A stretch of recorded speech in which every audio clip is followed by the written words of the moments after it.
Hey, moms. This is Diamond Brown of diamondbrown.com. And in this video, I'm going to share with you how I make over $500 a day as a life coach.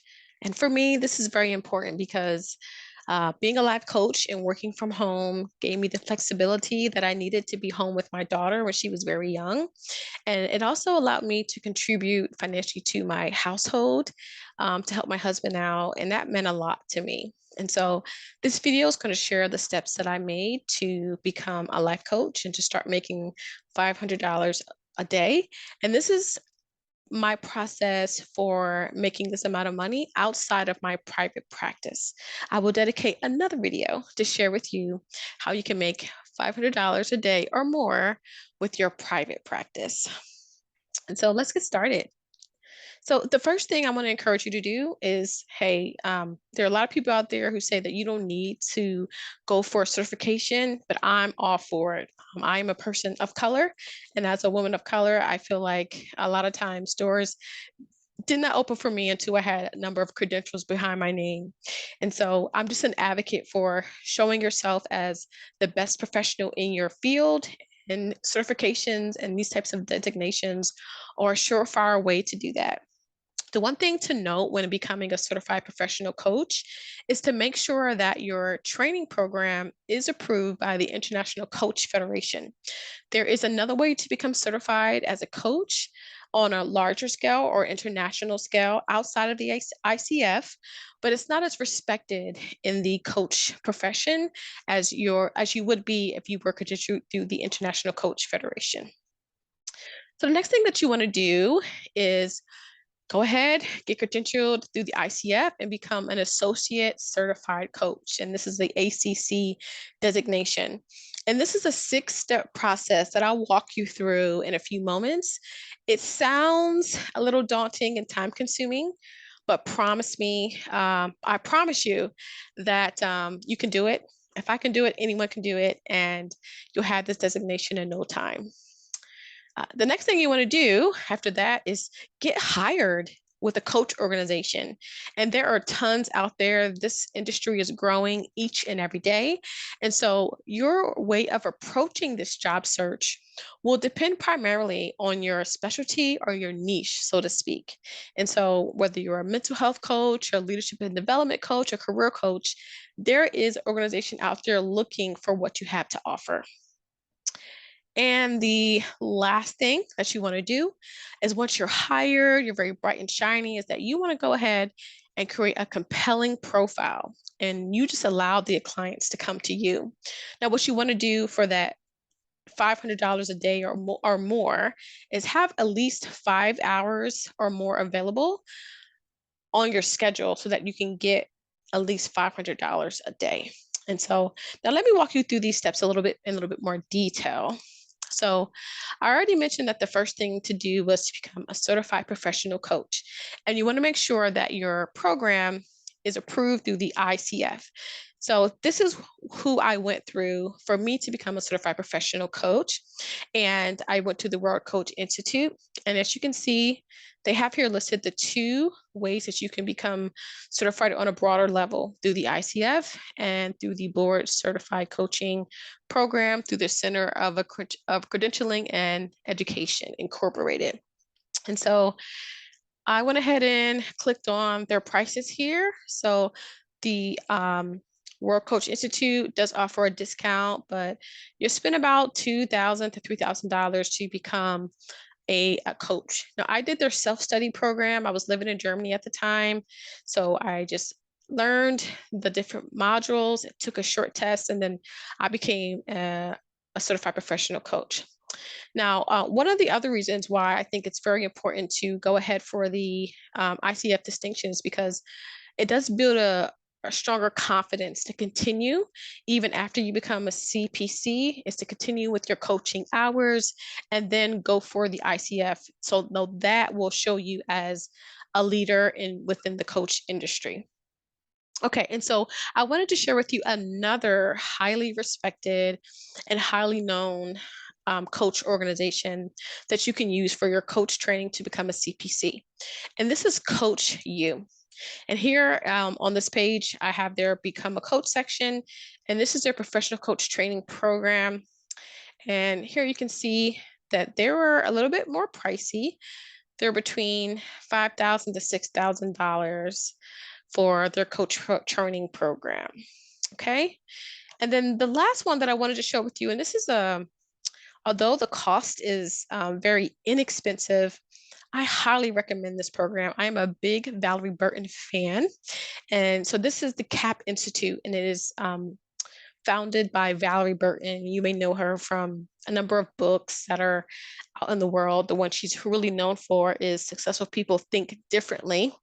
And with her program, it's mostly a weekend. So you could just do the coach training program intensive. It's for $9.95 if you do the early bird discount, and just slightly over $1,000 for the regular pricing.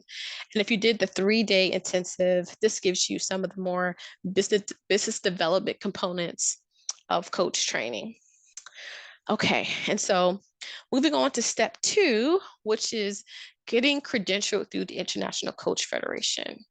And so here's their website, Coach Federation, and I've already have us on the credentials and standards slide. And so here they're just letting you know that they are the gold standard in professional coaching. I mean, the groups that are on here are from every country in the world. So when you get credentialed through the ICF, you start to join groups, you can network with other coach professionals from around the world. It is the gold standard, like they say. And so here is that 6-step process that I told you about. And I love the way that their new website kind of lays this all out. So their first thing is to evaluate your education experience.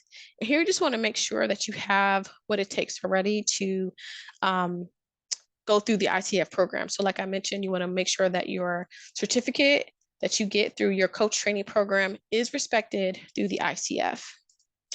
And then once you do that, you want to identify your path. And so there are 3 steps here. So the ACC through level 1, 2, and ACTP, the ACC through the ACSTH, and then the ACC portfolio. And so this is the one that I did for those who've completed a program. And the next thing that I had to do was to go to step 3. So just to clarify, for the ACC, you have 60 hours of coach specified education and 100 hours of coaching. And so what I did is after I got my CPC, I did a lot of free coaching with family members and friends, and a lot of coaching on my job specifically to accumulate those 100 hours. So the next thing that you do is you gather all your information. You go ahead and get your certificate, your client coaching hours. And if you haven't already, you want to get mentor coaching hours. And so you'll see here, for some of the paths, you would have to get at least 10 mentor hours of mentor certification. And for me, this was the game changer. I found my mentor coach on LinkedIn. She was also a person of color, and she had the positive psychology training, which I really loved about Valerie Burton's program, although I wasn't able to take it at the time. I really wanted someone who had that positive psychology background. And so what you also want to do after you've got your 10 mentor hours is you want to get at least a recording and a written transcript. So you want to get a transcript of you coaching someone, and then a written transcript of that recording. And this may seem daunting, but these are things that you can do very easily using contractors on Fiverr and things like that. And so I used my cousin, and we just had a regular coaching session. I made sure that I was using the core competencies for ICF during that recording. I had the recording as well as I had the recording transcribed, and then I submitted all of these things that you see here: my certificate, my coaching hours, my mentor hours, and my recordings to the ICF. And that brings us to step 4. which is to join the ICF if you want, or if not, you can do the process as a non-member of the ICF. So you would create an application and then you will apply for their credential. And then this does take some time for the ICF to review all of your materials, listen to your recording, and read over your transcript. So once you've applied, is you make sure that you're paid in full, and then it's just a period of waiting, so to speak, waiting for an email to get back to you about whether or not they have more questions or concerns about what you submitted, whether or not you failed, and need to take the exam again, not the exam, so to speak, but you need to resubmit your recording. Like they'll say that your recording didn't meet the criteria, and this actually happened to me. So I can say that there's these certain competencies, and if you're not meeting them, they will ask you to submit another recording. And so once you do have a recording that meets the core competencies of the ICF, you then are invited to take the exam. And yes, this was a little daunting, a little hard, but I did pass the exam on the first try. So this is your last huge hurdle. And so once you've passed the exam, you're ready to get hired. And I gotta be honest, I passed my ICF exam in March, started looking for jobs in April and May, and was hired by two coach organizations by June. And so really this credential is all that it takes. All right. And so here are some of the more niche style coaching organizations. So here's Lyra Health, and they are a mental health coaching organization. So they do a little bit of therapy and mental health coaching, but the large portion of their employees are mental health coaches. And with Lyra, they will bring you on board, teach you their principles, teach you their practices, and then you're just empowered then to use these within your within their platform. And then you can see here they have a ton of clients, and so you'll be busy all day every day working with Lyra to provide mental health coaching, and that's your specialty or niche. Another company is Work Bravely, and their whole motto is that they want to make sure that coaching is accessible to all employees. And so, same thing here, you would submit your coaching tailored resume showing that you are ICF certified, and see if you can be hired through Work Bravely. And the last one that I wanted to share is BetterUp. And so BetterUp is a large coaching organization, and they do all types of coaching, mental health, they do professional development, and they are known by a number of large organizations as well. And so once you are in, I cannot show you my profile, but you would create a compelling profile that talks about your work experience, that talks about your different specialties and your training. And for the most part, they have these questions that you were asked to answer. And sometimes you can just be creative with them. So you'll put a profile out there, and if you're feeling like you're not getting bites, you can kind of tweak the profile a little bit to make sure that you're going to get the clients you would like to get. But for the most part, once you become a coach that is credentialed through the ICF, the floodgates are open for you. And so I hope that you enjoyed this video, and I look forward to sharing more videos like this with you in the future. Take care. Bye.